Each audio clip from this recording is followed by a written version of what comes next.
Welcome, fans. You're here with us on IPW Weekly Recap. Aaron Royal and Ron Nemi back with me after a 1.5-week absence, but we couldn't get rid of Rod Steele and Naftali totally.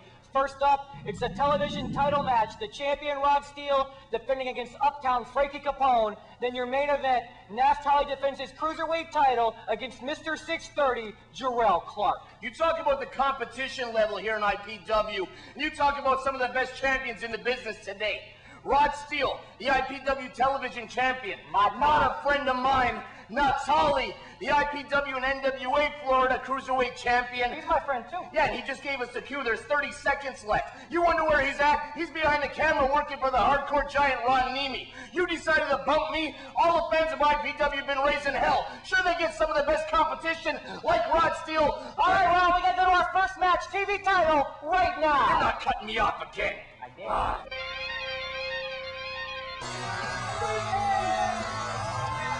All right, here comes action, fans. Big television title action.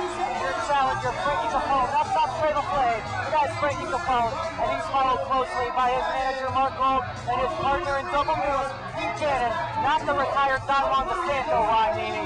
Pete Cannon. Frankie Capone made a huge impact on the World Wrestling Council, taking on the entire Capone family.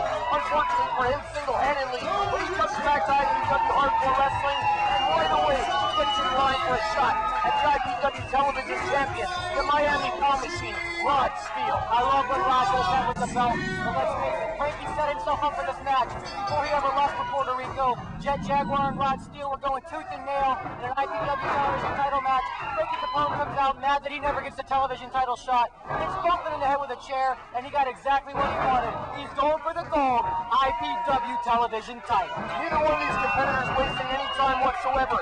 This is for the IPW TV title. This is for one of the most coveted titles in the entire business.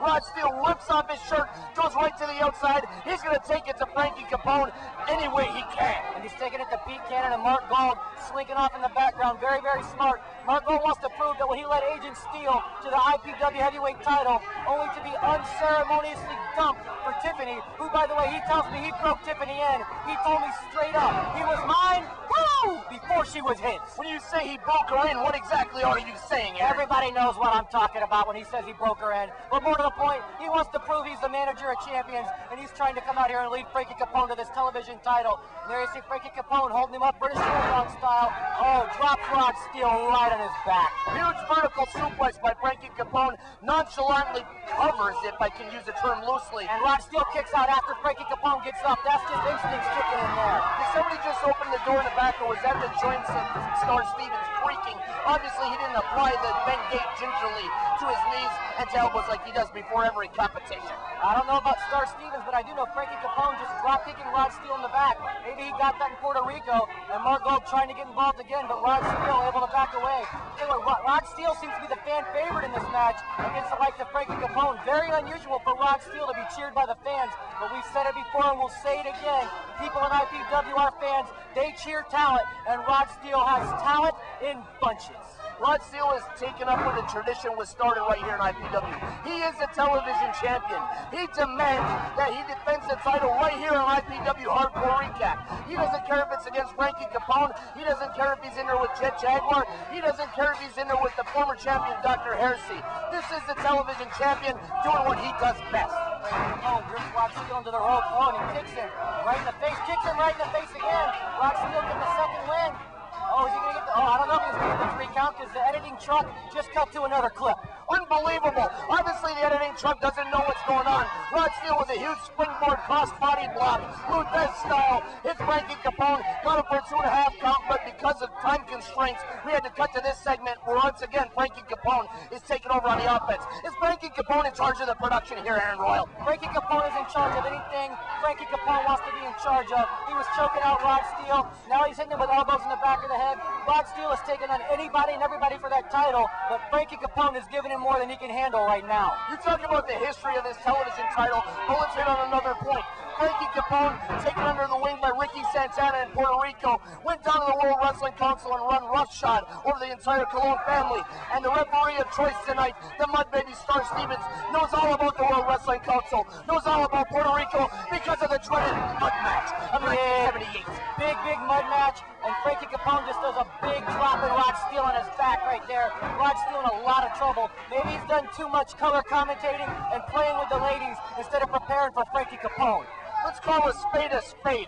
What is Frankie Capone thinking when he's got an easy, again, he's got a chance to win this title. He's nonchalantly covering him. He's not hooking the legs. He's not doing everything he can to get that lateral press for the 3 count. And now he's in the corner. He's taking his time arguing with Star Stevens. And Rod Steele sees the opportunity, and he mounts a comeback of his own. Rod Steele, you can never count him out. Getting second, maybe even third win by now, and just does an inverted neck breaker kind of maneuver there. Everybody knows I can't call moves. I'm just here to be the host. I should be the color commentator. That was a fisherman's neck breaker. Exactly what I just said. I think it was anyway. Actually, I'm just making it up. But you see Cannon over in the corner doing what he does best, and that's unfortunately distracting the referee, Mudbaby Star Stevens. Tell him he's got a dime bag over there for the mere price of $17.50.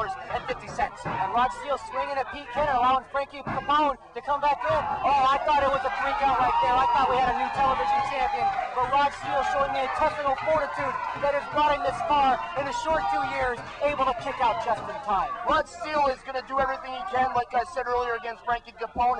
Why the fans are cheering for him, I don't know. Maybe it's because he's one of the most colorful personalities here in IPW. Maybe it's because he's the most competitive IPW television champion I can remember. Look at the unbelievable athletic ability of Rod Steele, only be cut off once again by Pete Cannon. And this isn't a no DQ match, and there you go. Star Stevens throwing this match out as Pete Cannon stomping all over Rod Steele. I hate to see what's going to happen when Double Deuce gets hold of the television champion right now. I have to question the motives and the game plan of Frankie Capone here. He may have been down, but I don't believe he was out.